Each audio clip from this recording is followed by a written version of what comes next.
तत्व प्रकट करने के लिए साधना ही साधन है या संसार का पुण्य भी काम आता है? पुण्य काम आ सकता है, पर वो साधना के, पुण्य के बिना साधन नहीं होंगे। पुण्य के बिना मनुष्य चोला भी नहीं मिलता।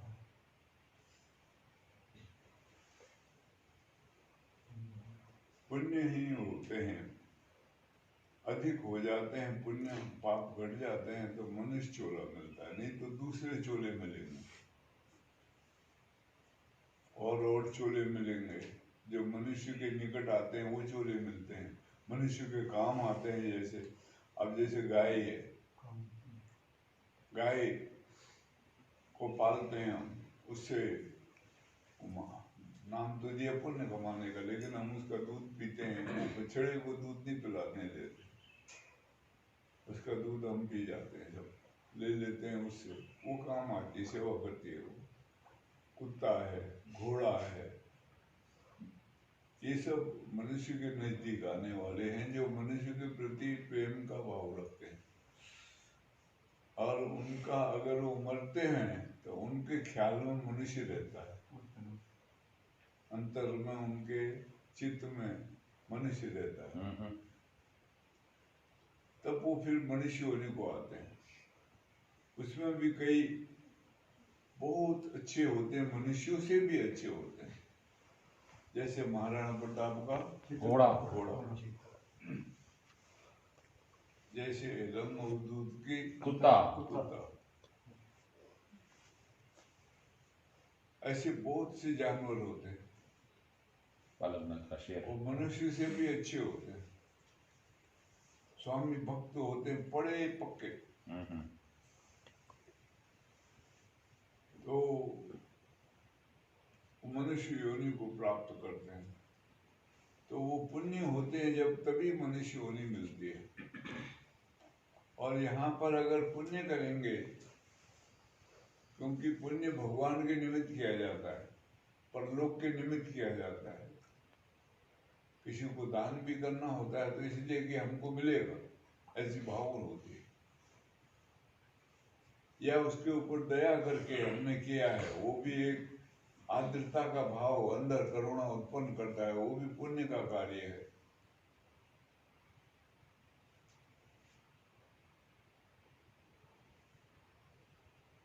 दया धर्म का मूल है, पाप मूल अभिमान। तुलसी दया न छोड़िए, जब लगी घट में प्राण। तो इसलिए वो पुण्य का ही रूप होता है, दया करना किसी के ऊपर।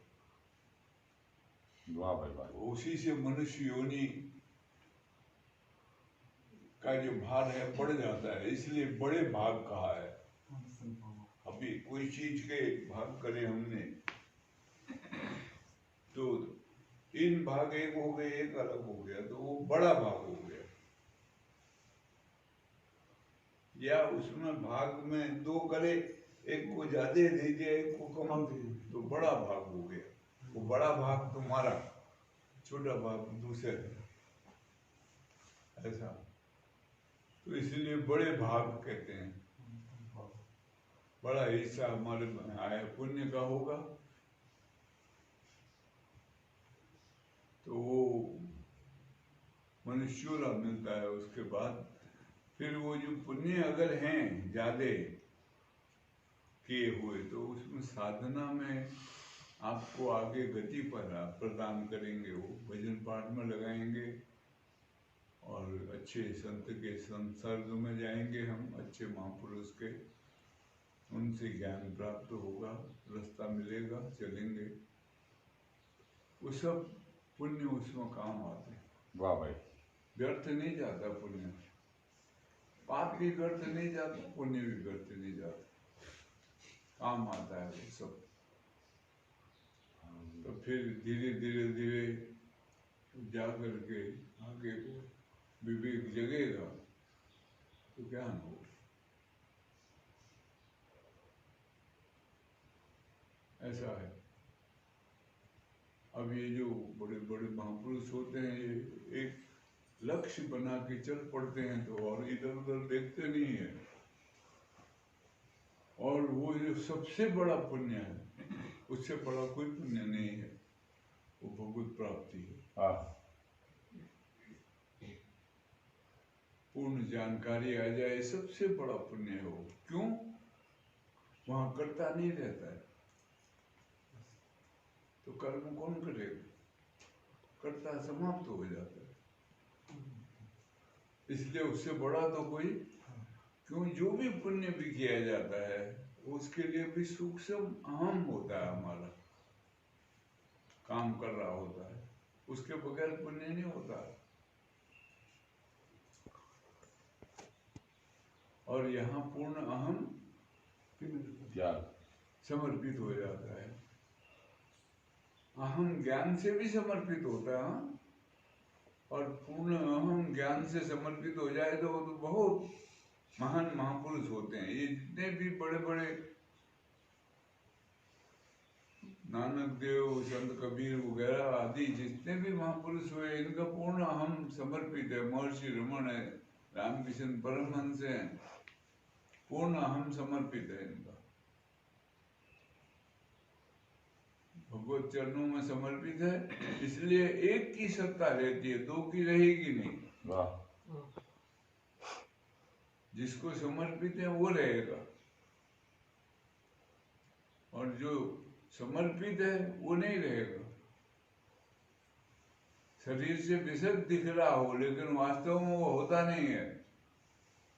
वहां भगवत तत्व होता है, भगवान होते हैं। ऐसा खेल है ये थोड़ा सा, और चिंतन मनन करे एकांत में बैठ करके, गहराई से थोड़ा अंतर उतरे अपने,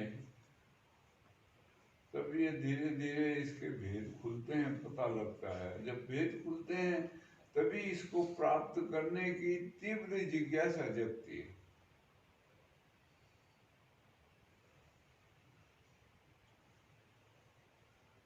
नहीं तो उसको सब व्यर्थ लगता है। फिर सृष्टि का जितना कारोबार है सब व्यर्थ लगेगा। एकमात्र उसको प्राप्त करने की तीव्र जिज्ञासा उत्पन्न होती है। ये भेद खुलने चाहिए सबको, तभी इस मार्ग में चलना अच्छा लगता है, तभी पुस्तक पढ़ना भी अच्छा लगेगा। नहीं तो समझ ही नहीं आती पुस्तक पढ़ के, पता ही नहीं लगता है। शब्द पकड़ लेते हैं हम, खाली अक्षर शब्दार्थ को जान लेते हैं, लेकिन वो लक्ष्यार्थ चूक जाता है।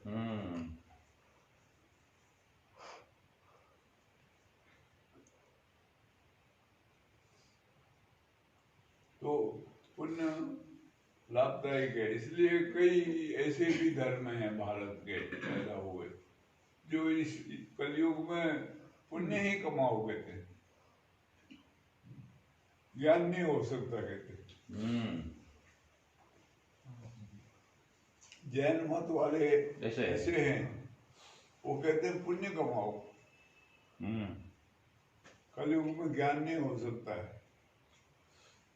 अब युग बदलेगा, सतयुग आएगा कहते हैं, तब ज्ञान होगा,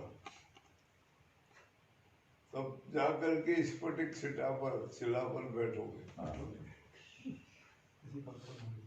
कोई काल्पनिकता है उनकी अपनी, और वो समाज की व्यवस्था के लिए भी ऐसा करते हैं, वो पुण्य करवाते हैं सबसे।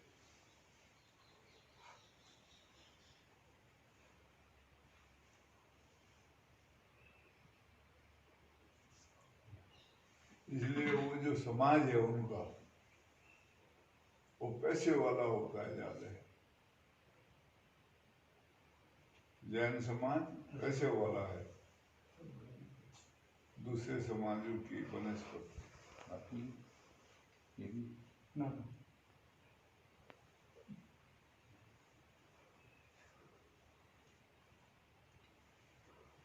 क्योंकि वो कहते हैं पुण्य करना है। कलयुग में कोई भी ज्ञान प्राप्त नहीं कर सकता। फिर वो कहते हैं स्त्रियों को मुक्ति नहीं मिलती। हाँ, वो तो उनकी फिलॉसफी है, स्त्रियों को मुक्ति नहीं मिलती, उसको पुरुष योनि में आना पड़ेगा। वो कई हिसाब से ठीक भी होता है वो, लेकिन सबके ऊपर लागू नहीं हो सकता है। हमारे यहाँ तो बहुत स्त्रियां ऐसी हुई हैं जो कि पुरुषों के मुकाबले बहुत आगे गई। मेरा भाई जैसा तो कोई हो नहीं सकता, उसका तो शरीर ही नहीं मिला किसी को।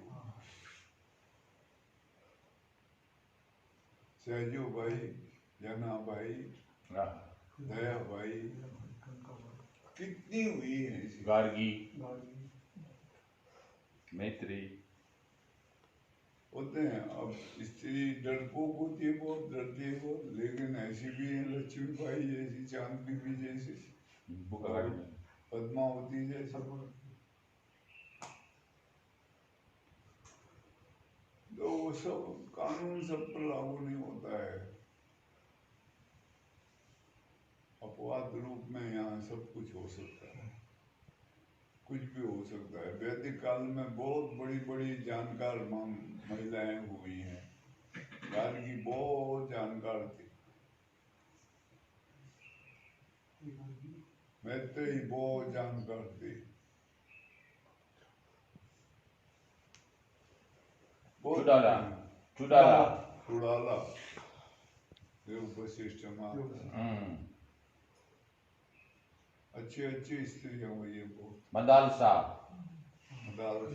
अपने 6 बेटे संन्यास दिला है, उज्जैन में ही है वो भी, उसी में है ज्यादा कहानी वो मदालसा, जैन दर्शन माता।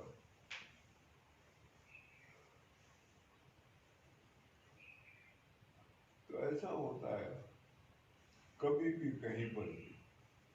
वो जो वाक्य है सबसे बड़ी बात उसकी है, जाति पाति न पूछे कोई, हरि को भजे सो हरि होय।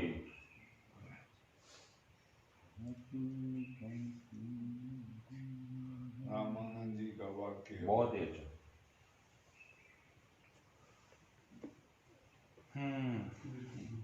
ये जो बनी हुई होती है मर्यादाएं हमारी सामाजिक रूप से, और बहुत सी ऐसे क्रियाकलाप होते हैं, उनको तोड़ के बाहर निकलना बड़ा भारी है, हिम्मत की जगह है। रामानंद जी ने बहुत छोटी मोटी जाति के लोगों को दीक्षा दे के आगे बढ़ाया। रविदास उन्हीं के शिष्य थे, संत कबीर उन्हीं के शिष्य हुए, उन्होंने ये सब बंधन तोड़े।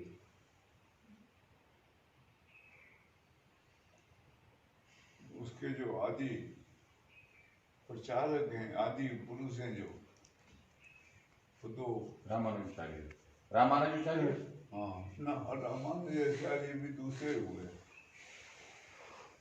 उससे पहले वो विष्णुदेवानंद, हाँ विष्णुदेव, विष्णुदेवानंद हुए हैं इस सिद्धांत को विकसित करने का। और सिद्धांत का नाम ही रुद्र सिद्धांत है, रुद्र संप्रदाय है वो। लेकिन वो आगे चल के सब अपभ्रंश से होता है, उलट सुलट हो जाता है, अलग अलग चला लेते हैं सब अपने।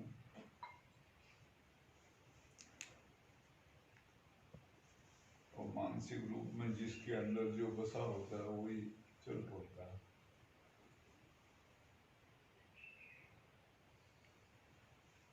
हो गया, प्रश्न हो गए। चलो अभी है।